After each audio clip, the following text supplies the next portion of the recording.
Bro, yang ini IRR-nya 30% setahun dan yang ini 66% setahun. Masuk yuk. Sebuah diskusi long distance dari kota kecil di California, Carmel, yang kebetulan seorang sahabat lagi mengantar putrinya untuk sekolah di UC Berkeley, kampus kenamaan di wilayah Teluk. Mereka berada di sana sedang berdiskusi peluang bisnis bertiga yang WA call saya di tengah diskusi mereka. Di mana kemarin dia melaporkan bahwa dia bertemu dengan banyak pengusaha Indonesia yang semua usahanya di Indonesia sudah autopilot memilih tinggal sementara di masa pandemi di Amerika karena merasa sistem kesehatan di Amerika terbaik.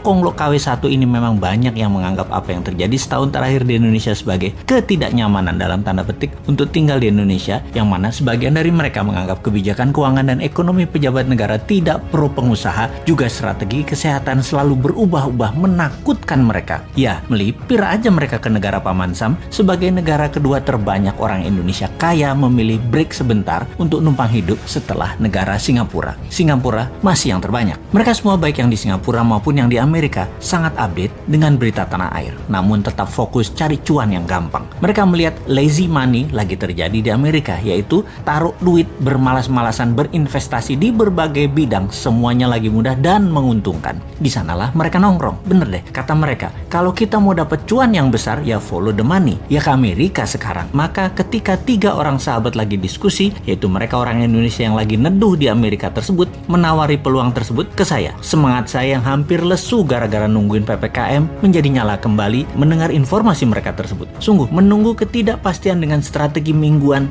kayak dagang tahu bulat digoreng mendadak itu ngeselin. Tiap minggu diperpanjang enggak? Ya diperpanjang dong, masa enggak? Kita ini dalam berdagang perlu kepastian dan hasilnya PPKM diperpanjang terus membuat mati gaya bisnis retail dan kehidupan kelas bawah serta menengah. Padahal sudah pada taat semua, di rumah terus. Jujur, dalam hati pernah berkomen, "Mbok sekalian aja PPKM level 10 langsung 2 tahun gitu. Covid pasti mati dan rakyat mati kabeh sekalian." Strategi pejabat goreng dadakan kayak tahu bulat memang mending tinggalin aja nih negara, pergi ke negara yang iklim investasinya baik. Itu kata KW1, KW2, konglomerat itu yang merantau ke negeri orang. Kalau kita mah enggak, cinta tanah air gitu ya. Kemudian dia pun mengingatkan, "Bro, yang IRR-nya 30% ini gila ini mah. 3 tahun udah balik modal. Masih punya aset produktif lagi." Saya bertanya melalui konkol suara 4 orang, model bisnisnya bagaimana? Apakah memenuhi semua kriteria kita? Apa enggak? Maka satu orang yang paling top bertanya, "Kriteria kamu semua itu emangnya apaan?" Yang kemudian dijelaskan oleh mitra saya yang mengantar putrinya kuliah di UC Berkeley dengan berkata, "Gini bro, si Bosman ini kalau investasi, dia punya 3 kriteria. Ciri bisnis yang dia suka. 1, disruption. Model bisnisnya harus menggugurkan peraturan-peraturan yang membuat industri tidak efisien.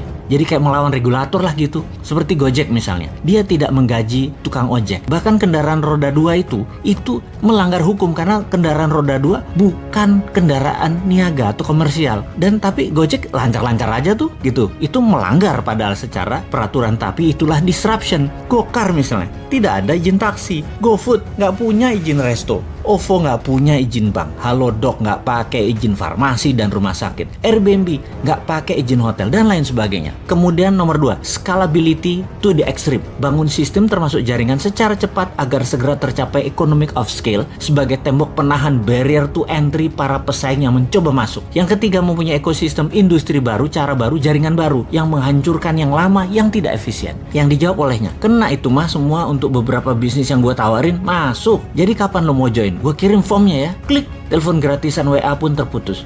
Ngomong bisnis miliaran pakai jaringan gratisan tergantung wifi ternyata masih juga gue pakai nih ya. Dasar deso. Tapi itu kan prinsip bisnis light asset.